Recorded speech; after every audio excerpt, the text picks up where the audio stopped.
Hi everyone, this is Dana Morrison with the Lewis and Clark Interpretive Center and Fort Mandan, welcoming you to another one of our videos.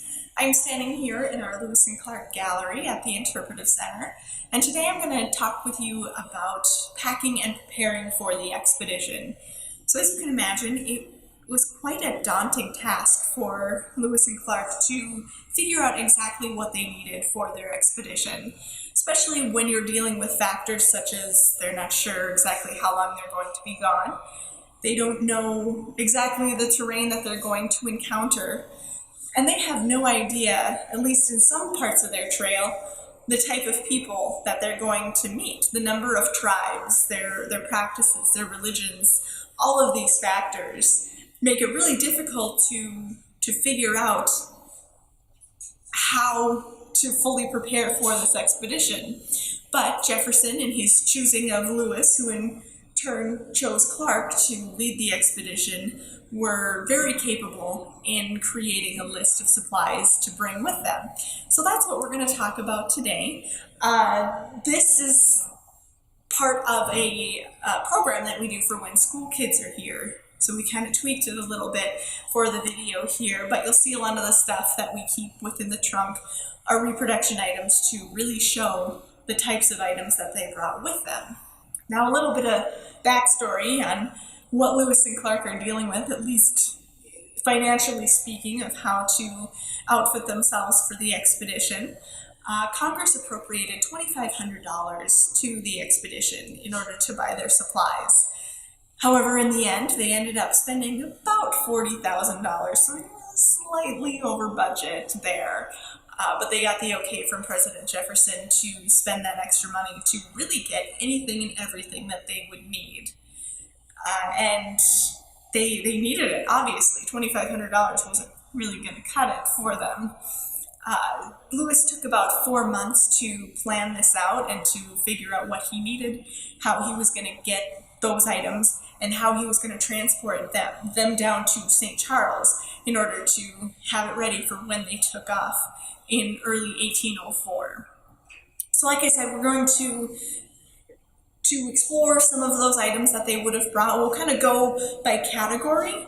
As you can imagine, a lot of stuff they would bring with them, so we'll kind of simplify it by category, beginning with clothing. Now, because they were a military operation, they certainly had to be appropriately outfitted, so we've got an example of the dress uniform that they would bring with them, something that a private would wear here. So each soldier would have to have his dress uniform, which included a coat, shirt, pants, vest, spats, shoes, and a dress hat here, along with a few other accessories that went along with it. So they have to make sure that every man is appropriately outfitted as a representative of the United States government by being part of the military. So you can see a couple examples of clothing that they would bring with them. Now, another category of items that they would bring with them would be trade goods and gifts. So we've got a couple of examples of those here. We've got some scissors, and we've also got some blue beads here. Brought a lot of different varieties of beads, and certainly this is only a few examples of the trade items and gifts that they would have brought. Would have included mirrors and sewing material, axes, blankets, clothes, earrings, you name it. They brought it with any and every trade item they could think of. And this was a very important category to them. They ended up spending 30% of that $40,000 budget on trade goods and gifts, but it was very important. They certainly wanted to make a good impression. A sign of goodwill is giving gifts out to people. But of course, through trade, they also wanted to be able to trade what they needed, or trade for what they needed, rather, by the items that they brought. They were separated into bundles, the trade items were, and planned out for the different tribes that they would meet. And then they certainly had a lot of extra bundles for the tribes that they didn't know existed yet, because they didn't encounter them quite yet until their journey brought them farther west. But lots of items within those bundles, and even then they were still cutting buttons off their jackets, finding different items, trinkets to trade as they're making their return journey. So you got that example of trade goods and gifts here. Another category would be navigation. Certainly, being able to navigate your way out west is going to be very important, especially for this expedition, since it was a way to create maps along the way. That was mainly Clark's job. He would document and create maps, and certainly he needed a lot of tools to be able to accomplish that. So we've got an octant here, would have brought a sextant, chains to be able to measure out, ways to measure the current and how fast you're going, chronometer. We've got a replica compass here, something that Lewis would have brought as well.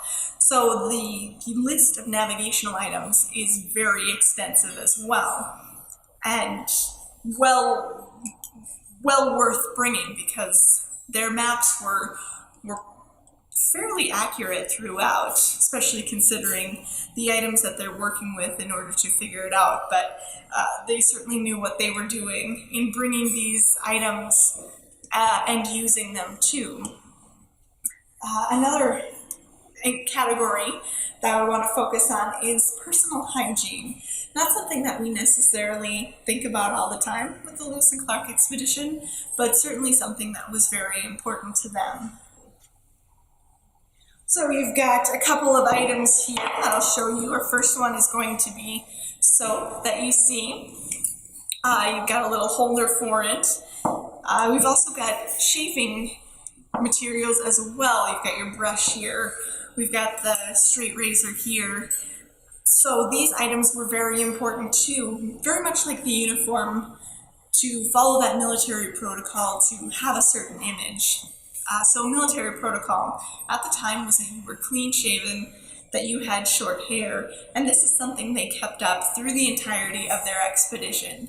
So you would shave a couple times a week, you would get your hair cut about once a month, and they would be diligent in keeping that up. Lewis does write in his journals every once in a while that the men are looking a little scruffy, which is understandable when given the type of terrain they're going through, the weather, all of the difficulties they're going through. But they were very strict on making sure that the men followed their protocol in keeping their faces clean and their hair short. The final category is going to be what I call survival, different tools that you need for that. Within that category, we've got fire starting material here. You got your steel, piece of flint, and then we've got the actual fire starting material, including char cloth here. I'm sure these guys would be able to rub some sticks together and get a fire going, but having something like this is definitely going to be a huge benefit, as you can imagine. They're camping every night, unless they're staying in a fort, but even then, certainly they have fires going all the time. So this is going to be a huge lifesaver. Get that fire going fast and get you warm, and also cook your food over it as well. So most of the men had this with them. And then finally, in our survival category, you can see a bullet mold here. Having all of their weaponry and ways to create ammunition along the way was very important. So they had firearms for protection, for demonstrations, such as Lewis's air rifle that he brought with him, and also for survival, for hunting purposes, so that they could eat along the way. One of the ingenious things that Lewis came up with was a lead canister. Now, there's no record of this existing before the Lewis and Clark expedition. It was a lead canister, would be about 8 pounds of lead, 4 pounds of gunpowder stored within that canister so that they could pour out the gunpowder whenever they needed it, clean out the inside of that canister. And then they have all of this lead that they can melt down into their bullet mold so that they can create their ammunition as they go. Now, a few other categories that you can think on too is that they would have to bring medicine. Now, I do have a video on medicine as well if you want to learn a little bit more about that. What sort of medication they're bringing with them, medical instruments, and the medical situations they had to deal with, at least some of them. You've got food category, you've got games and recreation, such as bringing along a fiddle or games. So the sheer amount of stuff they brought with them is incredible. I mean, they brought about 60,000 pounds of cargo with them. A lot of that had to deal with the what they're packing it into, crates, barrels. That's going to be a lot of the weight. But 60,000 pounds, a lot of it is the actual stuff they brought with them too.